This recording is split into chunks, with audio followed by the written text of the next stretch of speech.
Hello friends, எல்லாருக்கும் வணக்கம். இன்றைக்கான வீடியோவில் நான் ஏற்கனவே நான் சொன்னேன் எப்படி ஸ்டிச்சிங் கற்றுக்கிட்டேன் அந்த ஸ்டோரியோட தொடர்ச்சி தான்.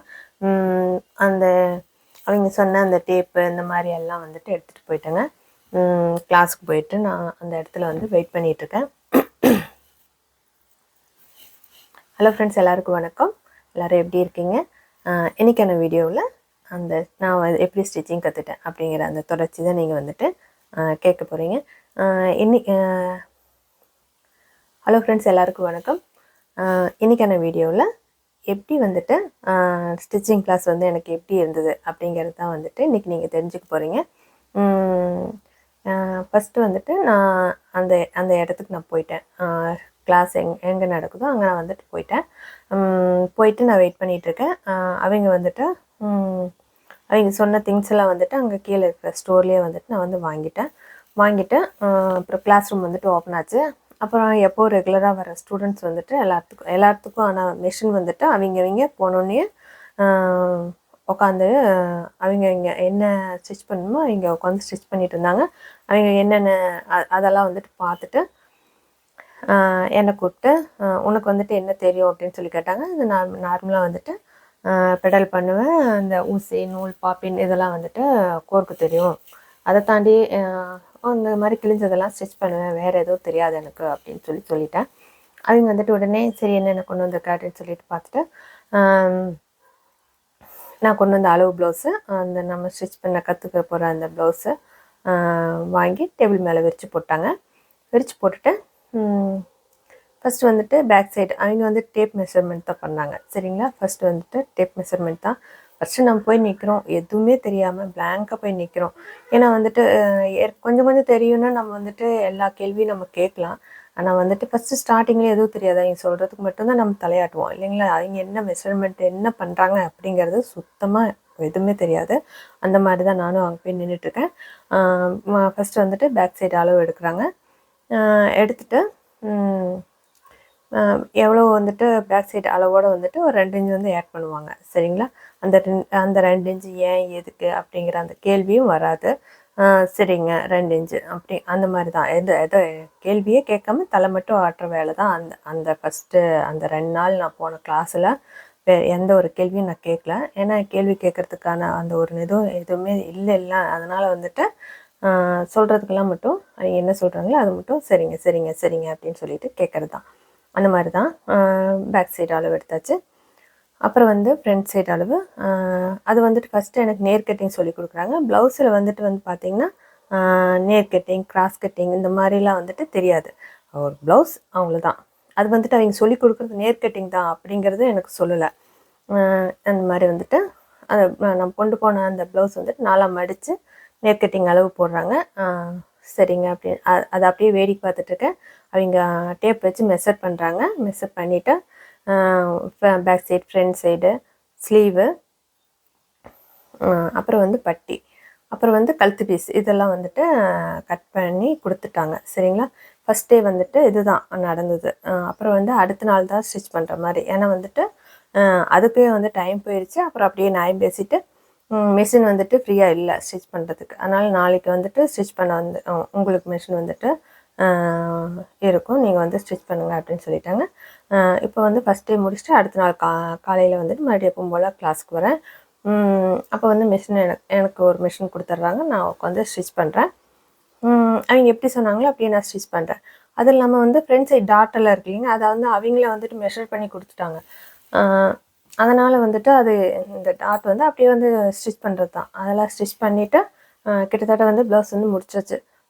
என்ன அதில் என்ன இது இருந்துச்சுன்னா, கழுத்து வந்து எம்மிங் பண்ணணும், கொக்கி வைக்கிற வேலை. இது வந்து அது வந்துட்டு வீட்டில் போய் ஸ்டிச் பண்ணிக்கலாம் அப்படின்னு சொல்லிட்டு விட்டாச்சு.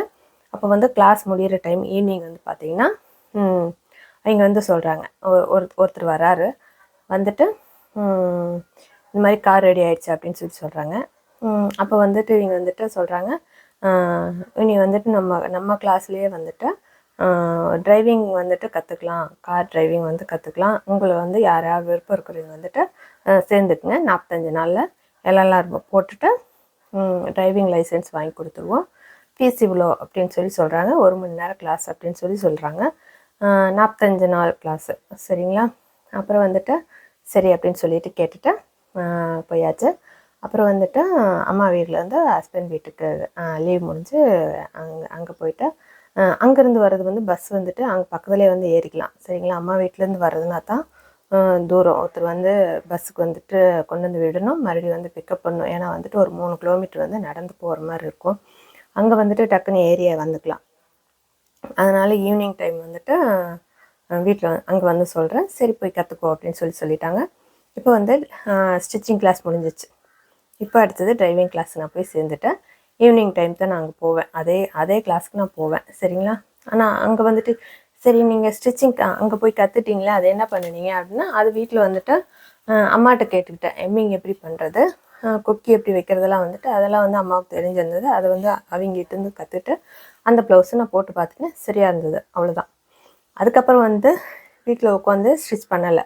மறுபடியும் வந்துட்டு புதுசாக ஒரு ப்ளவுஸ் வந்து நம்ம கட் பண்ணி ஸ்டிச் பண்ணுறதுல வந்துட்டு அது வந்து கொஞ்சம் ஸ்டிச் பண்ணலை.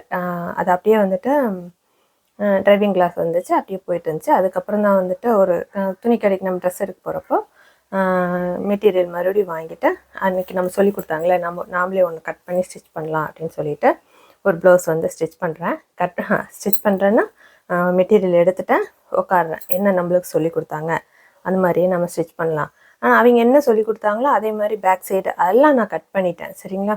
ஆனால் வந்துட்டு ஃப்ரண்ட் சைடு இது பண்ணுறப்போ இது என்ன அளவில் டாட் வச்சாங்க, அதெல்லாம் இவ்வளோ அளவில் வந்துட்டு நமக்கு சொல்லி கொடுக்கல. அவங்க வந்து அப்படியே வந்து மார்க் பண்ணி விட்டுட்டாங்க. ஆனால் வந்துட்டு நம்ம எப்படி மார்க் பண்ணுறது, எவ்வளோ தூரத்தில் மார்க் பண்ணுறது சுத்தமாக தெரியலங்க. அப்போ தான் ஒவ்வொன்றும் ஒரு கேள்வியாக நமக்கு வருது.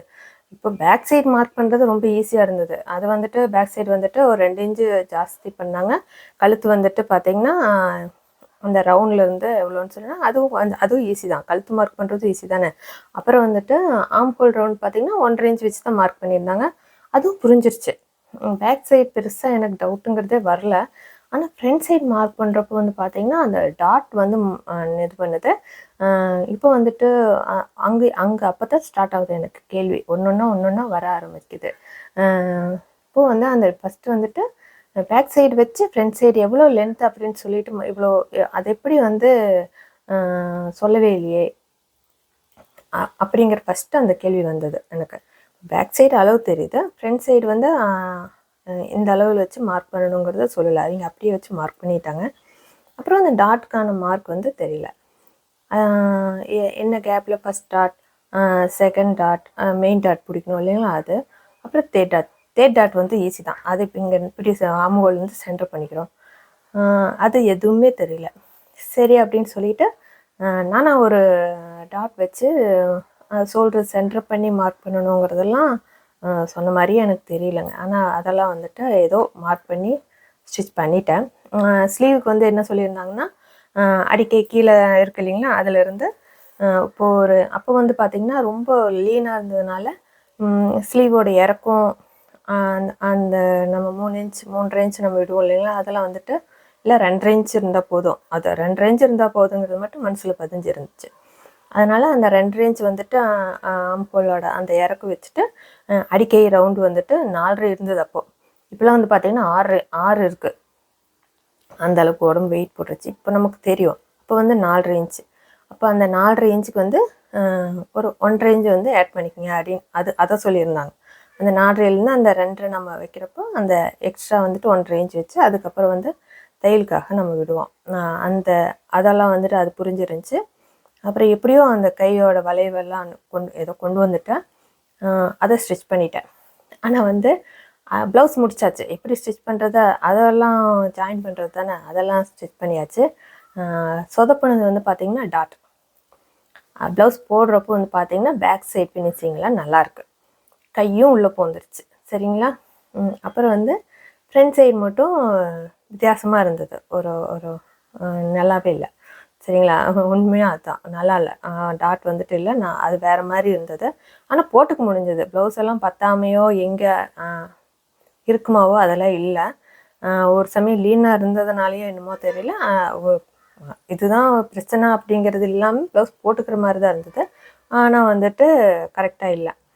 அப்புறம் வந்து சரி அடுத்த ப்ளவுஸ் அடுத்த ப்ளவுஸ்க்கு வந்து இதில் என்ன பண்ணணும், அந்த டாட் நம்ம ஃபஸ்ட்டு அதெல்லாம் ஞாபகம் வரும் இல்லைங்களா? எந்த இடத்துல நம்ம சந்தேகம் வருது, நம்ம அதை இப்படி ஸ்டிச் பண்ணலாங்கிறதெல்லாம் நமக்கு ஞாபகம் வந்துடும் இல்லையா? அடுத்த ப்ளவுஸ் ஸ்டிச் பண்ணுறப்போ நம்ம இப்படி வச்சோம், இந்த மாதிரி வந்துருச்சு அப்படின்னு சொல்லிட்டு அது வரும்.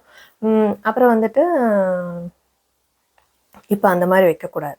இந்த மாதிரி இருக்குல்ல, நம்ம இப்போ இந்த பக்கம் கொஞ்சம் தள்ளி வைக்கலாம் அப்படின்னு சொல்லிட்டு அந்த மாதிரி கொஞ்சம் மாற்றி. ஆனால் இந்த மாதிரி ஃப்ரண்ட் சைட் டாட்டுக்கு மட்டும் ஒரு 10 ப்ளவுஸாட்டு நான் ஸ்டிச் பண்ணியிருப்பேன். ஏன்னா கரெக்டாக வந்துட்டு ஃபிட்டிங் வர அளவுக்கு அது தப்பு. அந்த மாதிரி ஸ்டிச் பண்ணி தான் ஃப்ரண்ட் சைடு வந்துட்டு எப்படி அப்படிங்கிறத நான் தெரிஞ்சுக்கிட்டேன். ஏன்னா மறுபடியும் நான் அந்த கிளாஸுக்கு வந்துட்டு இது வந்து இருங்க, அந்த டிரைவிங் கிளாஸ் எல்லாம் முடிச்சுட்டேன், லைசன்ஸும் வாங்கிட்டு வந்துட்டேன். சரிங்களா? இடையில வந்து ஸ்டிச் பண்ணியிருந்தா அந்த கேள்வி அங்கே போய் கேட்டுருந்துருக்கலாம். ஸ்டிச் பண்ணாதனால வந்துட்டு என்னோடய டவுட் நான் அங்கே போய் கேட்டுக்கவும் முடியல. சரிங்களா? அவ்வளோதான், முடிச்சாச்சு. இந்த மாதிரி ஸ்டிச் பண்ணி போட்டுக்கிற அளவுக்கு ஸ்டிச் பண்ண ஆரம்பித்தாச்சு. அப்புறம் வந்துட்டு நார்மல் ப்ளவுஸ்லேருந்து லைனிங் ப்ளவுஸ் ஸ்டிச் பண்ண ஆரம்பித்தேன். அதுவும் ஸ்டிச் பண்ணிட்டேன். எனக்கான ப்ளவுஸ் வந்துட்டு போட்டுக்கிற அளவுக்கு வந்து ஸ்டிச் பண்ணியாச்சு. அதுக்கு அடுத்தது வந்துட்டு பார்த்திங்கன்னா, பக்கத்தில் ஸ்டிச் பண்ணிட்டு இருக்கிறத பார்த்துட்டு இன்னொருத்தவங்க வந்து கொடுத்தாங்க. எனக்கு ஒரு ப்ளவுஸ் ஸ்டிச் பண்ணி கொடு, உனக்கு ஸ்டிச் பண்ணிக்கிறேன் அப்படின்னு சொல்லிட்டு ஸ்டிச் பண்ணி கொடுத்தாங்க. ஆனால் அந்த மெட்டீரியல் வந்து பார்த்திங்கன்னா லைனிங் கிளாத் தான். ஒரு பூனம் சாரீ மாதிரி ரொம்ப வந்துட்டு வளவளன்னு இருக்குங்க. அது வந்துட்டு மெட்டீரியல் அந்த ப்ளவுஸ் கொண்டு வந்து கொடுத்த உடனே பார்த்தீங்கன்னா, ஆக்சுவலி இந்த ப்ளவுஸ் எப்படி நம்ம ஸ்டிச் பண்ணுவோம்? ஏன்னா அந்த மாதிரி மெட்டீரியலே வந்துட்டு ஃபஸ்ட்டு நான் வந்துட்டு அந்த மாதிரி சாரீ கட்டுனதும் இல்லை, அந்த மெட்டீரியலும் ஃபீல் பண்ணது இல்லை. இது எப்படி நம்ம ஸ்டிச் பண்ண போகிறோம், ரொம்ப ஒரு மாதிரி சைனிங்காக இருக்குது அப்படின்னு சொல்லிட்டு அது ஒரு பயம் இருந்தது. இன்னொன்று வந்து பார்த்திங்கன்னா, அவங்க கொண்டு வந்து கொடுத்தாங்க இல்லைங்களா, அந்த ப்ளவுஸு அந்த நபரோட உடம்பு ஷேப் வந்துட்டு மாறுது. ஒவ்வொருத்தருக்கும் ஒவ்வொரு மாதிரி உடம்பு இருக்கு இல்லைங்களா, அது மாறுது. இப்போ அவங்களுக்கு எப்படி ஸ்டிச் பண்ண போகிறோம், அது எந்த மாதிரி இருக்கும் அளவு அப்படிங்கிறது வந்துட்டு பெரிய டாஸ்காக இருந்தது. ஆனால் ஏதோ ஸ்டிச் பண்ணி கொடுத்துட்டேன்.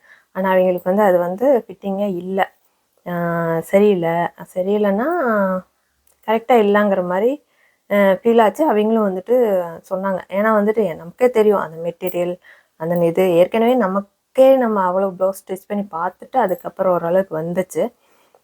இப்போ வந்து பார்த்திங்கன்னா அடுத்தவங்களுக்கு ஸ்டிச் பண்ணுறப்போ வந்துட்டு அந்த மெட்டீரியலுக்கும் ஒரு சமயம் நார்மல் ப்ளவுஸ் 2x2 கொடுத்துருந்தாங்கன்னா நல்லா இருந்திருக்குமோ என்னமோ, வந்து சொதப்பி தான் ஸ்டிச் பண்ணி கொடுத்தேன் ஃபஸ்ட்டு கஸ்டமருக்கு. ஃபஸ்ட்டு அடுத்தவங்களுக்கு ஸ்டிச் பண்ணுறது வந்து பார்த்திங்கன்னா அந்த மாதிரி நான் ஸ்டிச் பண்ணி கொடுத்துட்டேன். அதுக்கப்புறம் நான் வேறு மற்றவங்களுக்கெல்லாம் நான் ஸ்டிச் பண்ணல. ஏன்னா வந்துட்டு நான் வந்துட்டு அங்கே இருந்துட்டு மாமியார் வீட்டில் இருந்துட்டு வேறு வீட்டுக்காரர் வேலைக்காக இன்னொரு ஊருக்கு நாங்கள் போக வேண்டியது இருந்தது. அதனால் வந்துட்டு இங்கே இருந்துட்டு நாங்கள் அங்கே மிஷினில் எடுத்துகிட்டு வேறு ஊருக்கு போயாச்சு. அங்கே போயிட்டு அங்கே வந்துட்டு பொண்ணு வந்து ஸ்கூலுக்கு போகிற வயசாகிடுச்சு. ஸ்கூலுக்குலாம் அனுப்பிச்சி விட்டுட்டு ஃப்ரீ டைமில் வந்துட்டு ஸ்டிச் பண்ணுறது தான் நமக்கு வேலை.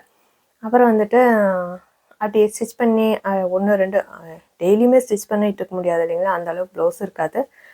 இருந்ததுன்னா வந்துட்டு அதை ஸ்டிச் பண்ணுவேன். இந்த மாதிரி தான் போயிட்டு இருந்தது. அப்போ வந்துட்டு ஒரு ஃபங்க்ஷனுக்கு போகிறோம். ஃபங்க்ஷனுக்கு போயிட்டு அங்கே எல்லோரும் வந்து பேசிக்கிறாங்க. என்ன பேசிக்கிறாங்கன்னா, நேர் கட்டிங்கோட கிராஸ் கட்டிங் ப்ளவுஸ் வந்துட்டு உடம்புக்கு நல்லா ஃபிட்டாக இருக்குது, நல்லா இருக்குது அப்படின்னு சொல்லி பேசிக்கிறாங்க. அப்போ நாம் என்ன ப்ளவுஸ் வந்து ஸ்டிச் பண்ண கற்றுக்கிட்டோம் அப்படிங்கிறதே வந்துட்டு எனக்கு தெரியாமல் இருந்தது. கிராஸ் கட்டிங்னு என்னவா இருக்கும், அதை நாம் யார்கிட்ட போய் நம்ம வந்து கற்றுக்க முடியும்னு தெரியலையே. அது மாதிரி அது 1000 யோசனை வந்துடும் இல்லைங்களா.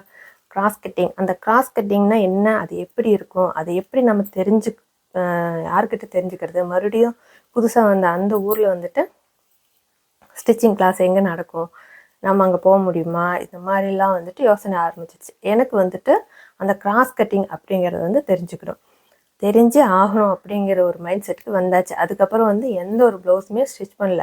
அந்த கிராஸ் கட்டிங் வந்துட்டு எப்படி அப்படின்னு சொல்லிட்டு தெரிஞ்சுட்டு தான் அடுத்த ப்ளவுஸ் வந்து நம்ம ஸ்டிச் பண்ணணும் அப்படின்னு சொல்லிட்டு இருந்துட்டேன். அடுத்தது வந்து நான் கிராஸ் கட்டிங் யார்கிட்ட எப்படி எந்த சூழ்நிலையில் நான் கற்றுக்கிட்டேன் அப்படிங்கிறது வந்து அடுத்த வீடியோவில் நான் சொல்கிறேங்க. இந்த வீடியோ உங்களுக்கு பிடிச்சிருந்தா லைக் பண்ணுங்கள். மறுபடியும் இன்னொரு வீடியோவில் நம்ம பார்க்கலாம். உங்களுக்கான கேள்வி ஏதாவது இருந்ததுன்னா கீழே கமெண்ட் பண்ணுங்கள்.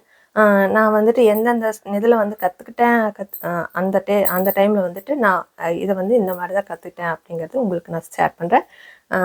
மறுபடியும் அடுத்த வீடியோவில் நம்ம பார்க்கலாம். வணக்கம்.